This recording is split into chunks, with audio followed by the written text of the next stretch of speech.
She don't really care about much. Na na na na na na na na na na na na na. Na na na na na na na na na na na na. I'd like to introduce to y'all Detroit's own Emoh Strange. What's happening, Pimpin'? How you doing? I'm straight. Growing up around, I remember my mom cleaning the house, listening to a lot of Jill Scott, Luther Vandross, Kirk Franklin. So I kind of got soul from her. And then my dad was 80s hair bands and Crazy Bone. He loved Crazy Bone and Eminem. I used to have to sneak to listen to Eminem's albums. My mom wouldn't let me do it, so I would go to my cousin's house.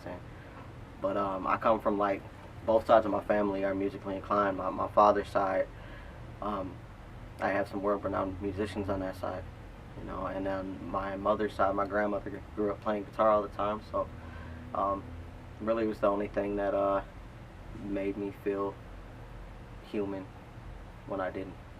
What a web we weave, what a web on, what a fucking honestly, what a beautiful, highly toxic the emotion I felt from people when they were performing this music, it spoke to me in a way that words never could. And I started writing poetry when I was really young, maybe you know, 7 or 8. And I had a best friend growing up in elementary school. It's like we should just start writing music, you know. And she taught me how to rap, because back then, you know, everybody was doing it. You know, a little less than they are now, but I loved it. I performed for the first time in 3rd grade in front of my class with a group that we had put together and remixed one of the P. Diddy songs. And I was hooked. I started there. Music I typically create is really heartbreak focused, because historically in my life, that's really what I've had the most of, is more trials than victories. So the music that I create comes from the place that I have inside of me, where all that sadness and that deep hole is that I talk about. A lot of heartbreak, a lot of, you know, neglect, and never feeling like I really fit in anywhere. So I created a world where I did. All I do is question my worth. I need a lot of self-doubt most of the time. I'll get an instrumental, and if I listen to it enough, which I usually do about a couple hundred times, I'll hear it say things to me. And I build a hook off of that. I record some verse, and then I have to walk away from it to clear my head, to come back to a better space. But recently I've tried to just feel things. So I write completely sober. I don't smoke or drink or anything like that during it, so I can feel what I'm really trying to say. And from that point, I'll act a damn fool. I'll jump around. I'll keep repeating the hook that I wrote. I'll try different things out. I'll go completely freestyle when writing my verses usually, and I just piece things together from there. I count my blessings like single mothers with pocket change. I hold my head up so high, but man, I can't stop the rain. I wake up so His music has been really inspirational to me, even when he started, before he started on this pop trend. I guess Dad, Pete, all the way. He inspired me in the way that, like, Kurt Cobain did, that not a lot of people can impact me the way that his music did. So people in that genre, I mean every word I write, but I can't make you call. I appreciate everything, down from sharing, watching, streaming, liking. I don't care what it is, even you reaching out saying that you enjoyed something that I did, or interacting.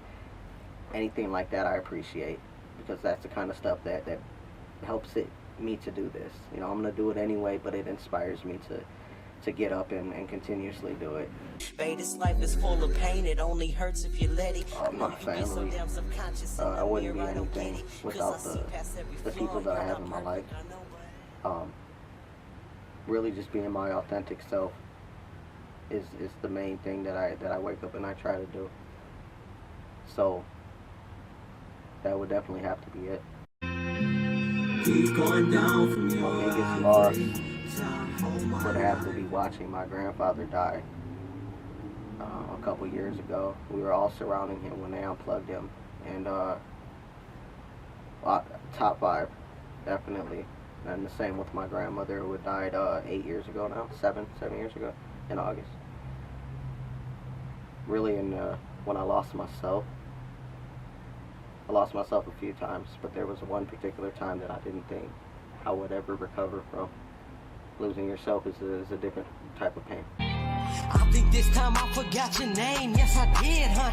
But everything changes. Nothing ever stays the same, and you have to learn how to change with it, or you're not gonna make it. And that was the hardest for me to wrap my mind around. You love me like hell you do. Fuck with my hair like it's nothing. My MUSE. I've had a couple. A particular person that we went through some of the hardest lessons that I've had to learn together, and it wasn't necessarily healthy, and it wasn't necessarily toxic.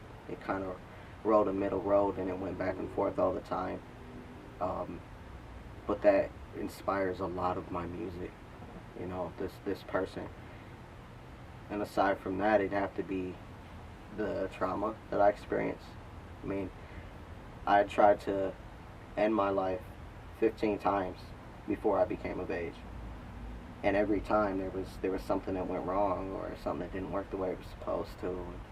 I've learned that it was I was supposed to be here, supposed to do something. So my muse comes from pain. Never mind that, it's just the angels calling. Teach you how to sing. My upbringing was difficult,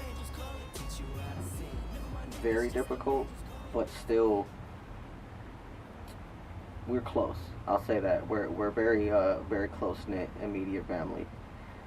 But my upbringing was all struggle, a lot of trauma, a lot of neglect, a lot of not knowing where your meal would come from, or if you're gonna have lights when you get home, or where you were gonna live, you know. So it made me really pay attention to life and how things impact you when you think that they don't.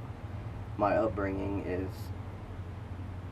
50% of my music in the muse. My head spins like clockwork. Yeah, we can talk, I just gotta get high first. Why you always speaking like breathing is mine? Have this tool, this infinite tool with all these different possibilities to it. Take something in your head and create the most pleasant and relatable thing. It's universal music, you know, universal language is music. Everybody understands it, even if they don't speak the language, they can feel what you're talking about. So music is my way to reach people and to translate what I feel inside, and make it something that's tangible. Listen, love, I don't need you around. Every time you say hello, you're fucking bringing me down. I start to question every sentence that comes out of your mouth. And honestly, my truth I listen to my music, sometimes one song for hours, and I'll have it in my headphone, and I'll have it on repeat for 3 or 4 hours at a time, because I'll examine it, and I hear things that you guys may not hear that stick out to me, and I'm like, I could have did that a little better, or I should have did this here, because I'm thinking not just on the artist side, but on the production side as well. And I want the package to be something very specific, so I'm very hands-on with that type. But I listen to my music all the time, except for my old stuff, like the 2016, 17. I don't really listen to that at all. I don't particularly like that album, the comeback, but there's still some people that truly fuck with it. So I'm appreciative, but I don't play it anymore. Cain and Abel, though it takes so much out of me to do that song. If it's breath or energy, it's just a really high energy song, and it's very intense lyrics, it's aggressive, so I have to constantly be doing something. So I love the song because of the energy that it gives off to the crowd, and people really relate to it, and it's kind of like a showboat type thing, but Cain and Abel. Like I said, it's a pleasure to sit here with artists like yourself that's so committed to the craft. Well, Johnny Cash, because he had this sense of, there's this underlying sadness to his music that is just only blues can do. Tom Jones is inspirational to me because I got this record player and it came with the Tom Jones CD, and I put it in and I start playing it, and I had all these ideas start bouncing around in my head. So I've had a very unique relationship with Tom Jones music over the past year and a half due to that. But even, I can't say that M didn't inspire me, because he did. You know, he was the one to say the things that I felt back before I even knew I could say those things. And his rapping style, and as well as like Bone Thugs and Harmony, because of the way that their melody that they kept, you know, that flow that just pieced together so nicely. And it was really, I was highly influenced by them because of me being from the Midwest as well. Need hello, you're my only. Them tears fell when you saw me. Two broken kids from the depths of hell. You found me when I needed. My biggest insecurity is my looks. I question it more than most people do. If we a part of the ocean, no ways are bound to crash. We were written in the stars until they turn to ash. Judgment. The way that there's certain groups of people who are looked down upon and get it the worst. And let it be like social class, race, gender, whatever it is. There's always that that superior complex that a group has over the other. And I don't feel like they're warranted. I feel like you really have to understand somebody else to understand their struggle and know what they're going through. So if people try to be a little bit more lighthearted and open-minded, to let people just be who the fuck they are, you know, it doesn't intrude with your life at all.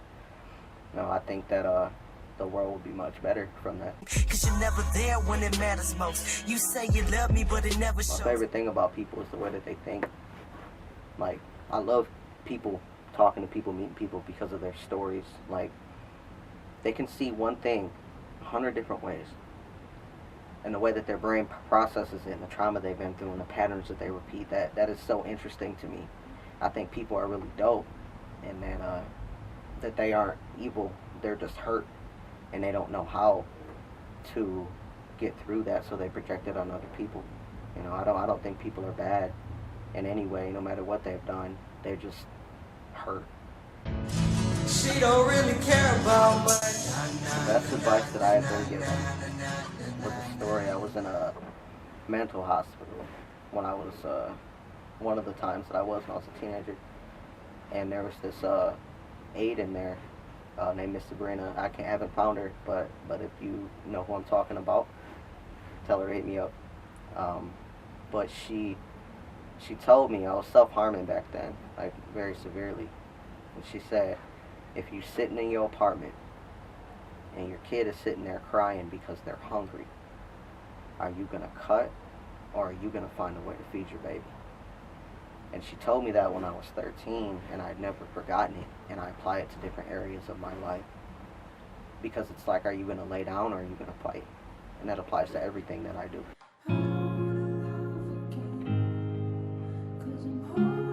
Well, as you know, we've been doing a lot with the label, a lot. And I have two of the best partners that I could imagine. Continuing to build, give you guys content, give you guys interesting things to look at, and views into me and who I am as a person.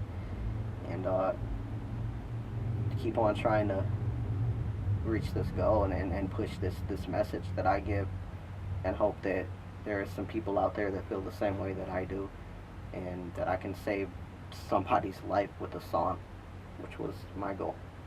Even Duke say that this sound like a one-off love song, but I like it. It's one of my favorites. Just wait till you hear this up, though. She said, I can't leave you like this, not like that. I said, baby, it's okay. In fact, I'm not that sad. You can take what you were breaking me, my heart, my life.